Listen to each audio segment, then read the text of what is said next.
Chapter 68. After Hudaybiyah. Abu Basir of the Banu Thaqif was a young man whose family had come from Taif and settled in Mecca as confederates of the Banu Zuhra.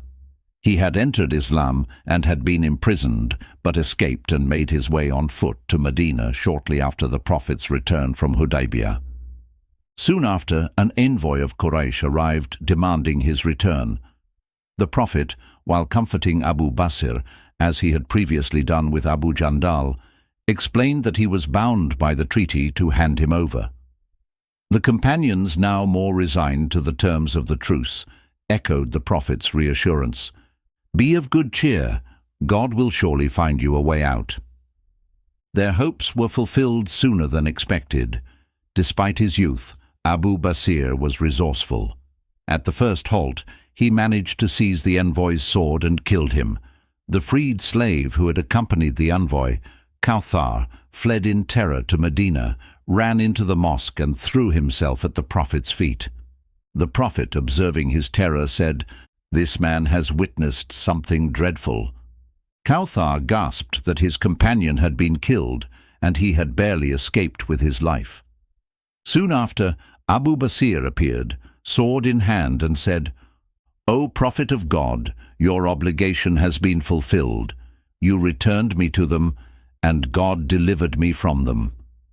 The Prophet exclaimed, "Alas for his mother! What a firebrand for war he would be, if only he had others with him."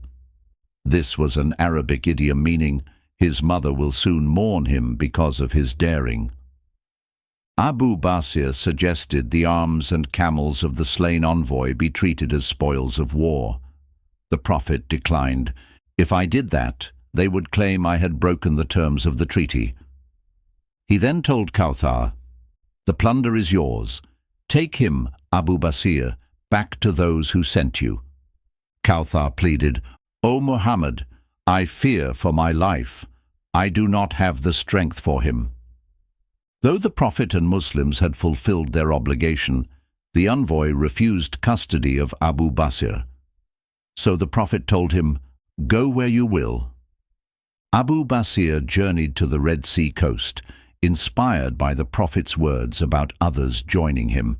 Umar, observing everything, discreetly passed the Prophet's message along to the Muslims in Mecca, along with Abu Basir's location, which he learned from local tribes. Soon, Abu Jandal managed to escape Mecca and joined Abu Basir. Many others followed, including Walid, brother of Khalid ibn al-Walid.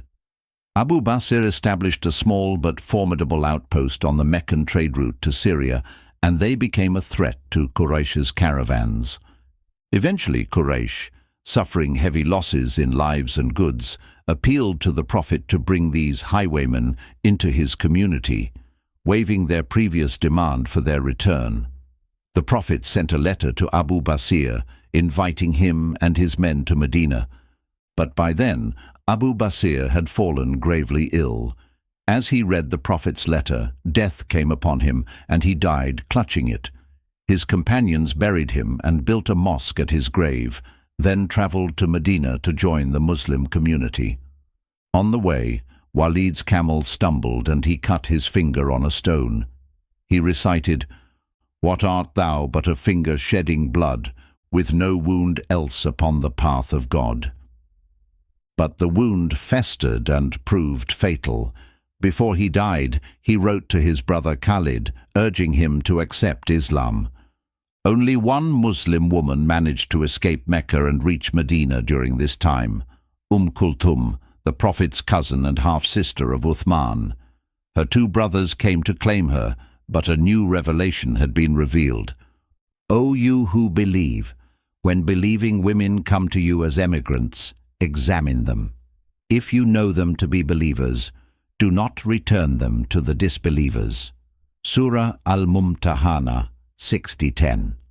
The Prophet refused to surrender her, and Quraysh did not protest. The treaty had said nothing about women.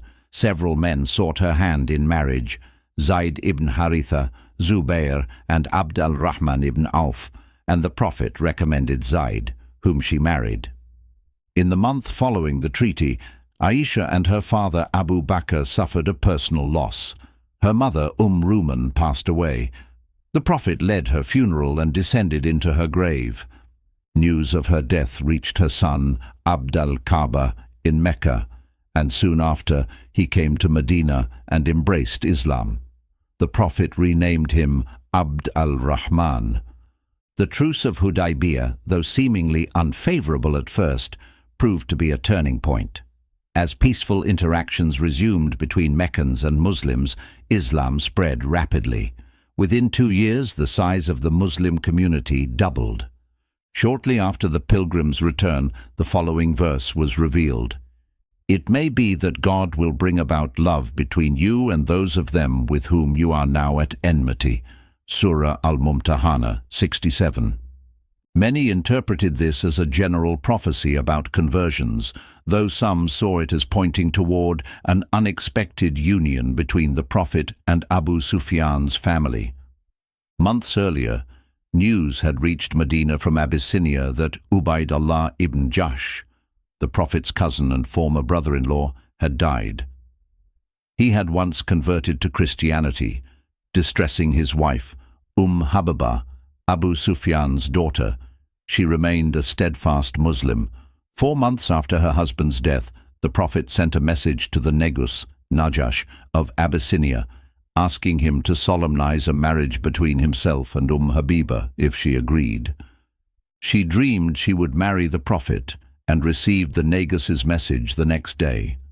She appointed her kinsman Khalid ibn Sa'd as her representative, and the marriage was solemnized in the Negus palace, with Jafar and other Muslims present. The Negus hosted a large wedding banquet. The Prophet also asked Jafar and the rest of the Muslim exiles to come to Medina. The Negus provided them with 2 ships. Habibah travelled with them, and work began on a new apartment for her beside the Prophet's other wives. Around this time, the Prophet wrote to several rulers, as had been foretold by the vision he received during the digging of the trench. The first flash of light had shown him the castles of Yemen under Persian rule, the second the palaces of Syria and the West, Roman territory, and the third the White Palace of Chosroes in Madain, Ctesiphon.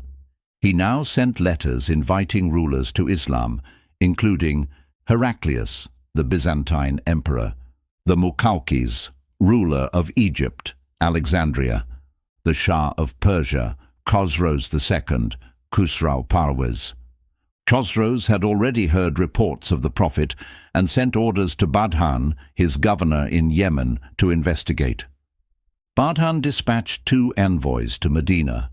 They had long moustaches and shaved beards in Persian fashion. The Prophet, disturbed by their appearance, asked, "Who commanded you to do this?" "Our Lord," they replied. "My Lord," said the Prophet, "has commanded me to grow the beard and trim the moustache." He asked them to return the next day. That night Gabriel came to him and told him that Chosroes had been overthrown and killed by his son Siroes.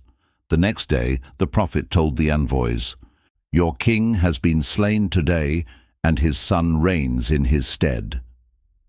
He instructed them to tell Badhan, "If you accept Islam, I will confirm your rule over your people." When this news was confirmed by a messenger from Persia, Badhan and many Persians in Yemen embraced Islam, fulfilling the first part of the vision of the trench. The letter originally sent to Chosroes had been destroyed by the time it reached Siroes, who tore it up. When the Prophet heard this, he said, "Even so, O Lord, tear his kingdom from him." In these same weeks, a new threat emerged. A Jewish sorcerer in Medina named Labid cast a black magic spell on the Prophet using some hair combings. His daughters helped him tie 11 knots around a sprig of date palm, which was cast into a deep well. The Prophet soon became afflicted. His memory faded. He imagined doing things he hadn't done, and he grew physically weak. He prayed to God, and in a dream saw 2 angels discussing his illness and naming the well. Upon waking, Gabriel brought him 2 new surahs, or reintroduced them, and told him to recite them. Ali was sent to retrieve the knotted cord, and as he recited the Surahs Al-Falaq 113 and An-Nas 114, each knot untied itself until the Prophet was healed. Surah Al-Falaq 113. Say, I seek refuge with the Lord of daybreak. Surah An-Nas 114. Say, I seek refuge with the Lord of mankind. These final 2 chapters of the Quran are known as Al-Mu'awwidhatayn, the 2 seeking refuge chapters, and are recited to ward off evil to this day. The well was ordered to be filled in, and another dug beside it. Though Labid confessed to the act under bribery, the Prophet took no action against him,